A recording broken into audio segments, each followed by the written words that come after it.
আপনার ভালোবাসার মানুষটি কি কোনোভাবে আপনাকে পঙ্গু করে তুলছে? সে কি টক্সিক? আপনি কি নিশ্চিত? আমি আজকে 5টি রেড ফ্ল্যাগ আপনাদেরকে জানাতে চলেছি, যেগুলো জানলে টক্সিক মানুষ আপনি চিনতে পারবেন, আপনার সম্পর্কে আপনি অনেক বেশি সচেতন থাকতে পারবেন, নিজেকে ভালো রাখতে পারবেন। Number 1, gaslighting and reality distortion. এইটা টক্সিক মানুষের সবচেয়ে ভয়ঙ্কর অস্ত্র। মনোবিজ্ঞানী ডক্টর রবিন স্টার্ন তিনি বলছেন, গ্যাসলাইটিং হলো এমন এক ধরনের ম্যানিপুলেশন যেখানে সামনের ব্যক্তি আপনাকে বিশ্বাস করতে চায় যে আপনার স্মৃতি বা বুদ্ধি ভিত্তিক বিচার ভুল। তত্ত্ব কি? তত্ত্ব হচ্ছে কগনিটিভ ইরোশন। তারা বলবে, আমি এমন কথা কখনোই বলিনি, তুমি পাগল হয়ে গেছো। তারা বলবে, তুমি খুব বেশি সেন্সিটিভ। এতে আপনার আত্মবিশ্বাস ভেঙে পড়বে, আপনি তাদের উপরে নির্ভরশীল হয়ে পড়বেন এবং নিজের কাছে মনে হবে হয়তো সে যা বলছে সেটাই ঠিক, আমি হয়তো কোথাও ভুল বলেছি। Number 2, love bombing and fast পেসিং। সম্পর্কে শুরুতে যারা অতিরিক্ত ভালোবাসা, প্রশংসা, উপহার দিয়ে আপনাকে ভাষায় দেবে, মনোবিজ্ঞানের ভাষায় এটাকেই বলা হচ্ছে লাভ বম্বিং। ব্যাখ্যাটা কি?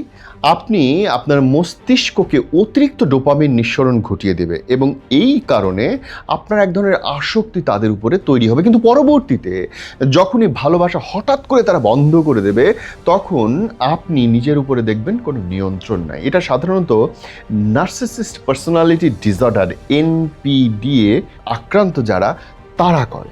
কিন্তু ভাই, এই কাজটা আপনার উপরে কিন্তু হয়েই থাকে। Number 3, victim playing and deflection. Toxic মানুষ কখনোই নিজের ভুলের দায় গ্রহণ করতে পারে না, সবসময় তারা চাপায় দেবে অন্যের উপরে।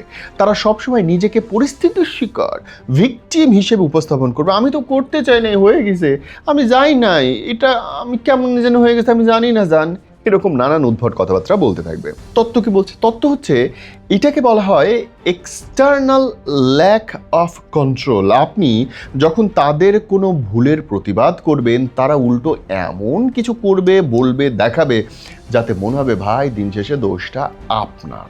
তারা আলোচনার মোড় ঘুরিয়ে আপনাকে অপরাধী প্রমাণ করেই ছাড়বে। And number 4, mood inconsistency. Toxic মানুষের আচরণ কখনো খুব ভালো, আবার কখনো খুব খারাপ হয়। এর কোনো নির্দিষ্ট প্যাটার্ন থাকে না। বৈজ্ঞানিক ব্যাখ্যাটা বলি।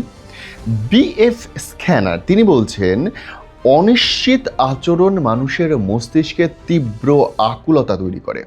আপনি সবসময় তাদের ভালো মুডের আশায় বসে থাকেন এবং তাদের খুশি করতে ব্যস্ত থাকেন, আর এটি তাদের এক ধরনের মানসিক ফাঁদ। আপনি সেখানটায় পা দিয়ে বসে থাকেন, মানে এই অনেক ভালো, এই অনেক খারাপ, আপনি বুঝতেই পারবেন না আপনার সাথে হচ্ছেটা কি, এবং আপনি এক ধরনের টক্সিক রিলেশনে কিন্তু জড়িয়ে যাবেন নিজের অজান্তেই। নাম্বার 5, সীমানা লঙ্ঘন বা ল্যাক অফ বাউন্ডারিজ।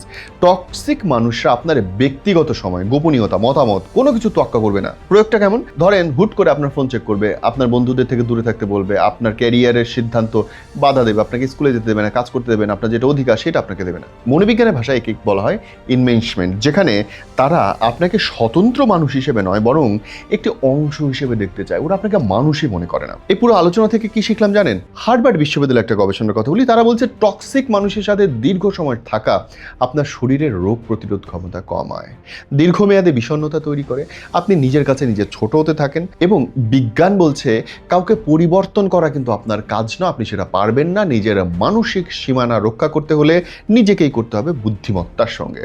যে মানুষটা আপনার হাসির চেয়ে আপনার চোখের জল বেশি করে চায়, সে আপনাকে আর যাই করুক ভালোবাসে না, বরং আবেগের চেয়ে ত্যাগের যোগ্য সে। আজ এই মুহূর্তে টক্সিক মানুষদের থেকে দূরে সরে আসুন, নিজের জীবনটা সুন্দর করুন। কোথাও আমি হেল্প করতে পারলে হোয়াটসঅ্যাপ নম্বর দেওয়া আছে, আর ভিডিওটা প্লিজ শেয়ার করুন। সত্যি কথা হচ্ছে, ভালো ভিডিও ফেসবুকে খুব একটা পাওয়া যায় না, শেয়ার করুন।